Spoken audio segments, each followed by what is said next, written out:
आज से 10 साल आगे यानी कि सन 2032 में, जहाँ पर हमें ईवी नाम की एक लड़की को दिखाया जाता है। और जब ईवी रात को अपने घर की तरफ जा रही होती है तो सड़कों पर पूरी तरह से सन्नाटा होता है। दरअसल आज सड़कों पर पूरे शहर में कर्फ्यू लगा हुआ है, इसीलिए कोई भी बाहर नहीं होता। और तभी ईवी के सामने दो लोग आते हैं जो उसके साथ मिसबिहेव करने की कोशिश करते हैं। ईवी अपनी जान बचाने के लिए उन लोगों से बचने के लिए पेपर स्प्रे निकालती है, पर इससे पहले कि वो उन्हें नुकसान पहुंचाती, वो ईवी को पकड़ लेते हैं। दरअसल ये दोनों के दोनों सरकारी आदमी हैं और अब वो दोनों के दोनों ईवी के साथ जबरदस्ती करना चाहते हैं। पर तभी यहाँ पर एक नकाबपोश आ जाता है जो अपना नाम वी बताता है और वो उन दोनों को मारकर ईवी को बचा लेता है। वी का मास्क इतना भयानक, इतना खतरनाक होता है कि ईवी भी उसे देखकर डर जाती है। लेकिन वो ईवी से बहुत प्यार से बात करता है और कहता है कि आज रात को मेरा शो है, क्या तुम मेरे साथ शो देखने के लिए चलोगी? ईवी कुछ देर सोचती है और कहती कि हाँ ठीक है, मैं तुम्हारे साथ तुम्हारा शो देखने के लिए चलूंगी। दरअसल ईवी को लग रहा होता है कि वी एक मैजिशियन है, क्योंकि उसके कपड़े, उसका मास्क उसी तरह का होता है। और अब वो उसे लिफ्ट से एक बिल्डिंग की छत पर ले जाता है और कहता है कि अब मैं तुम्हें अपना शो दिखाऊंगा। जिसके बाद सामने एक बिल्डिंग में बहुत बड़ा धमाका होता है, जो देखने के बाद वी बहुत खुश होता है, लेकिन ईवी डर जाती है। दरअसल ये एक सरकारी कोर्ट था जहाँ पर क्रिमिनल्स के ऊपर केस चलते हैं। अगली सुबह दिखाया जाता है कि हर एक न्यूज चैनल पर यही न्यूज होती है कि कोर्ट की बिल्डिंग को किसी ने उड़ा दिया। लेकिन गवर्नमेंट इस बात को छुपाने के लिए ये कह देती है कि वो बिल्डिंग बहुत पुरानी हो चुकी थी, इसीलिए उसे ध्वस्त किया गया है। और तभी न्यूज चैनल के ऑफिस में वी पहुंच जाता है, जिसने अपनी बॉडी में बॉम्ब को बांध रखा होता है। दरअसल यहीं से इस न्यूज को स्प्रेड किया जा रहा होता है कि गवर्नमेंट ने जानबूझकर उस कोर्ट को, उस बिल्डिंग को ध्वस्त किया है।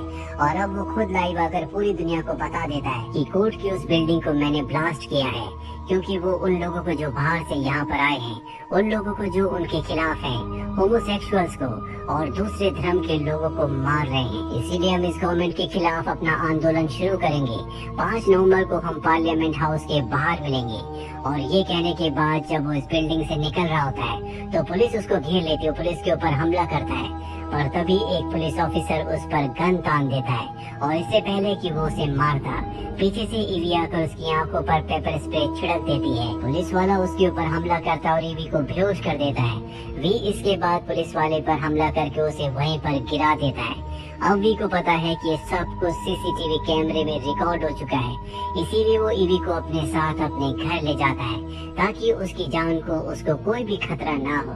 दरअसल ईवी ने उसकी मदद इसलिए की होती है क्योंकि उसने भी कभी उसकी मदद की थी। ईवी को जब होश आता है तो वो देखती है कि वो वी के घर पर है। वो इस जगह पर नहीं रहना चाहती, इसीलिए वो यहाँ से निकल रही होती है। वी उसे बताता है कि तुमने मेरी मदद की थी, जो सब कुछ कैमरे में रिकॉर्ड हो चुका है, इसीलिए पुलिस को लगता है कि तुम मेरे साथी हो और अब वो तुम्हें ढूंढ रही है, तुम्हें यहाँ से नहीं जाना चाहिए। दरअसल ईवी के पिता भी एक एक्टिविस्ट थे जिन्हें जेल में डाल दिया गया था और उनकी वहीं पर मृत्यु हो गई थी। ईवी के भाई को भी टेररिस्ट अटैक में टेररिस्ट ने मार दिया था और अब वो इस दुनिया में अकेली है। ईवी अब समझ जाती है कि उसका यहाँ से बाहर निकलना बिल्कुल ठीक नहीं है, इसीलिए वो वी के घर पर रुक जाती है। वही वी को दिखाया जाता है जो एक घर पर जाता है और वो उस घर पर जाने के बाद वहाँ पर एक फादर को, साथ ही एक कमांडर को मार देता है और उनके ऊपर रोज रखकर वहाँ से निकल जाता है। अब कई दिन बीत जाते और ईवी अब वी के साथ ही उसी के घर पर रह रही है। वी हमेशा मास्क पहन कर रखता है, इसीलिए उसे नहीं पता कि मास्क के पीछे किसका चेहरा है। हालांकि वो उसका हर तरह से ध्यान रखता है, उसके लिए स्वादिष्ट खाना बनाता है। और अब धीरे धीरे ईवी को भी समझ में आ चुका है कि वे जो कुछ कर रहे हैं वो सरकार के खिलाफ है, जो आम लोगों के ऊपर जुल्म कर रही है। इसीलिए उसे अब वी की नीयत जो उसे पहले खराब लगती थी, अब उसे अच्छी लगना शुरू हो जाती है। पर उसके काम करने का तरीका उसे बिल्कुल पसंद नहीं होता। इसीलिए एक दिन वो वी को धोखा देकर उसकी जगह से, उसके घर से निकल जाती है और सीधा अपने सीनियर, अपने बॉस के पास जाती है। दरअसल अब भी उसके दिल में बहुत डर होता है क्योंकि पुलिस उसकी तलाश में है। और अब जबकि वो अपने बॉस के घर आ चुकी है तो उसका बॉस उसे शांत रहने के लिए कहता है। साथ ही उसे यहाँ पर वो एक पेंटिंग दिखाता है जो कि बहुत ही मशहूर पेंटिंग होती है और ये पेंटिंग उसने चुराई होती है। उसके घर में एक पवित्र किताब भी होती है। वहीं दूसरी तरफ हमें पुलिस ऑफिसर को दिखाया जाता है जो उस गुलाब के फूल को लेकर एक डॉक्टर के पास जाता है। ये वही गुलाब का फूल होता है जिसे वी किसी भी इंसान को मारने के बाद उसके पास छोड़कर चला जाता है। और जब डॉक्टर इस गुलाब के फूल को देखती है तो उसके चेहरे के एक्सप्रेशंस पूरी तरह से बदल जाते हैं। ऐसा लगता है जैसे मानो वो इस गुलाब के फूल को और जिसने इस गुलाब के फूल को रखा है उसे पहले से जानती है, लेकिन वो पुलिस को कुछ नहीं बताती। और अब जब रात को अपने घर पर होती है तभी उसके सामने वी आता है जिसने अब भी नकाब पहना होता है। डॉक्टर कहती है कि मैं गुलाब के फूल को देखकर समझ गई थी कि जो कुछ हो रहा है इसके पीछे तुम्हारा हाथ है, ये तुम ही कर रहे हो। वी उसकी बात का कोई जवाब नहीं देता। डॉक्टर कहते हैं कि तुम्हारे साथ जो कुछ हुआ उसके लिए मुझे माफ कर दो। इसके बाद वी उसे गुलाब का फूल देता है। उसके पास एक इंजेक्शन होता है जिसे देखकर डॉक्टर समझ जाती है कि उसका अंत आ चुका है। कुछ ही देर बाद पुलिस डॉक्टर के घर पहुंच जाती है।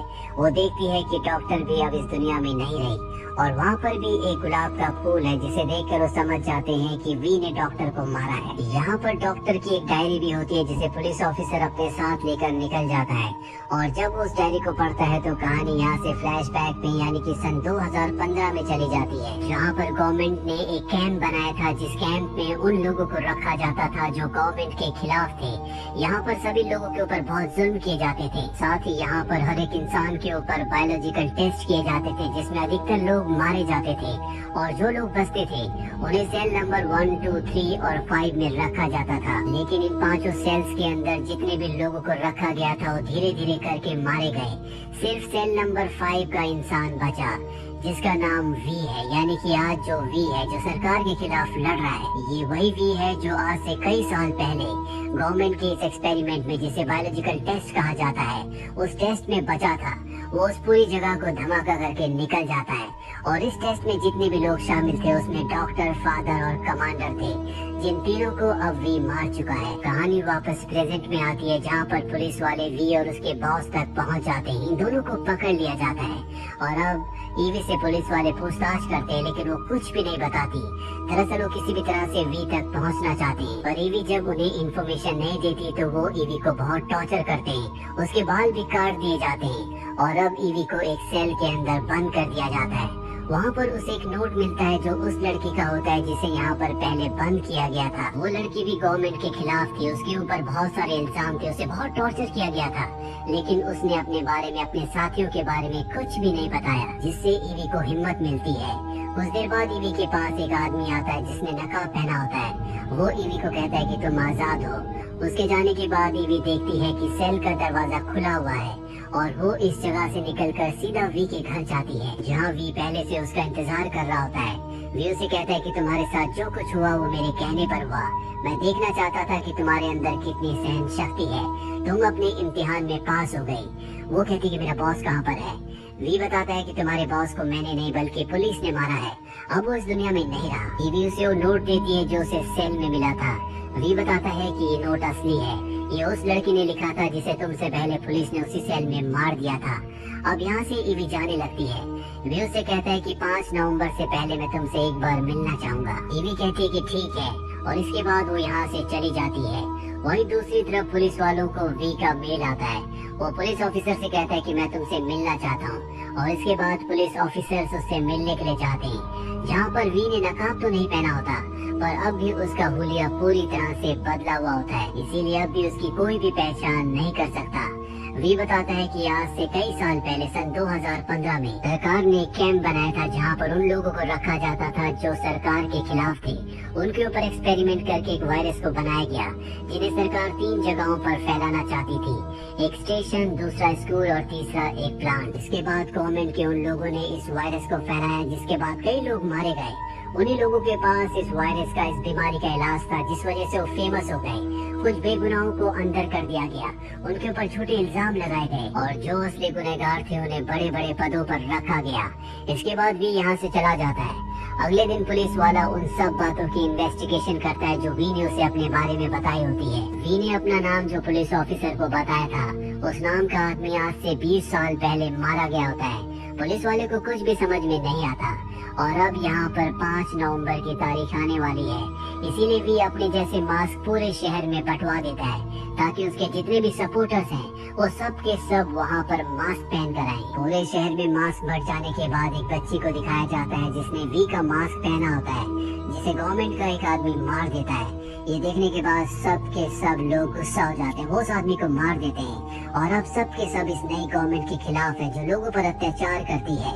5 नवंबर की शाम आ जाती है। जैसा कि वी ने ईवी से कहा था कि 5 नवंबर की शाम को पार्लियामेंट के बाहर जाने से पहले वो एक बार उससे मिलना चाहता है, इसीलिए ईवी उसके पास आती है। वो ईवी को बताता है कि वो पार्लियामेंट को हमेशा के लिए खत्म कर देगा, उसे ब्लास्ट कर देगा।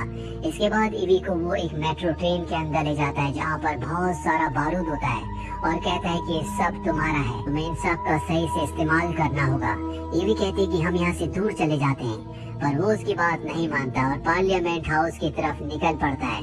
वहीं हमें बहुत सारे लोगों को दिखाया जाता है जिन सब ने वी की तरह मास्क पहने होते हैं और जब ये सब के सब पार्लियामेंट हाउस के बाहर पहुंचते हैं तो वहाँ पर आर्मी की बहुत बड़ी तादाद होती है। वी कहता है कि मैं तुम्हें अपने हवाले कर दूंगा, पर तुम्हें यहाँ पर चांसलर को लाना होगा। और अब चांसलर को भी यहाँ पर लाया जाता है। वी चांसलर के सामने जाता है और उसे मार देता है। इसके बाद पुलिस वाला कहता है कि मैं तुम्हारा चेहरा देखना चाहता हूँ, लेकिन वी उसे अपना चेहरा दिखाने से मना कर देता है। जिसके बाद वी के ऊपर कई गोलियां चलाई जाती है। वो भी उन सब पर चाकू से वार करके उन सब को मार देता है और इस जगह से निकलकर एक बार फिर से वो उसी अबेंडन मेट्रो स्टेशन पर जाता है जहाँ पर ईवी है। ईवी उसकी हालत देखकर डर जाती है। वो उसे कहती है कि मैं तुम्हें हॉस्पिटल ले जाती हूँ। वी कहता है कि अब कोई फायदा नहीं है, मेरा अंत आ चुका है। मैंने एक बात तुम्हें कभी नहीं बताई, मुझे तुमसे प्यार हो गया था। मुझे तुमसे वो सब कुछ मिला जो कभी मुझे इस दुनिया से अपनों से नहीं मिला। और इसके बाद वी की मृत्यु हो जाती है। वी की मृत्यु से ईवी को बहुत दुख होता है क्योंकि कहीं न कहीं वो उसे पसंद करती थी और अब वो उसकी बॉडी को ट्रेन पर रख देती है और इससे पहले कि वो ट्रेन को चलाती, यहाँ पर पुलिस ऑफिसर आकर उसे गन पॉइंट पर ले लेता है। दरअसल ये ट्रेन सीधा पार्लियामेंट के नीचे जाएगी जहाँ पर ब्लास्ट होगा और पूरा पार्लियामेंट धरती के अंदर समा जाएगा। पुलिस वाला उसे ट्रेन रोकने के लिए कहता है, लेकिन यहाँ पर ईवी से बताती है कि पूरी की पूरी गवर्नमेंट, पूरा का पूरा सिस्टम खराब हो चुका है। सबको एक नए सवेरे की नई शुरुआत की जरूरत है और अगर आज हमने इस ट्रेन को रोक दिया तो वो शुरुआत, वो सवेरा कभी नहीं हो सकता। पुलिस ऑफिसर जानता है कि ईवी सच कह रही है, इसीलिए वो ट्रेन को नहीं रोकता और अब ट्रेन यहाँ से निकल जाती है। वही पार्लियामेंट हाउस के बाहर दिखाया जाता है जहाँ पर बहुत सारे लोग पहुँच चुके हैं जिन सब ने वी का मास्क पहना है। उनके सामने आर्मी होती है, लेकिन आर्मी को ऑर्डर देने के लिए चांसलर अब जिंदा नहीं बचा। ये बात आर्मी को नहीं पता होती, इसीलिए वो उनके ऊपर फायरिंग नहीं करते। और कुछ ही पलों के बाद ट्रेन पार्लियामेंट हाउस के नीचे पहुंच जाती है जिससे एक बहुत बड़ा ब्लास्ट होता है। ब्लास्ट के साथ यहाँ पर आतिशबाजी भी होती है जो इस बात का प्रतीक होती है कि अब पूरा का पूरा सिस्टम पूरी तरह से ढह चुका है और अब जो नई सरकार बनेगी वो लोगों के हित के लिए काम करेगी। वही पुलिस ऑफिसर को दिखाया जाता है जो ईवी से पूछता है कि उस मास्क के पीछे कौन था। ईवी ने भी उसे कभी नहीं देखा था। वो कहती है कि वो हर एक आम इंसान था जो सिस्टम से लड़ना चाहता था, इसीलिए हम उसे कोई नाम, शक्ल या पहचान नहीं दे सकते। वो हम सब में से एक था। वो एक ऐसा फ्रीडम फाइटर था जिसने सब कुछ बदल कर रख दिया। और इसी के साथ ये फिल्म, ये कहानी यहीं पर खत्म हो जाती है। ये फिल्म सन 2005 में रिलीज हुई थी। IMDb पर इसकी रेटिंग है 8.2। उम्मीद करते हैं कि ये कहानी आपको पसंद आई होगी।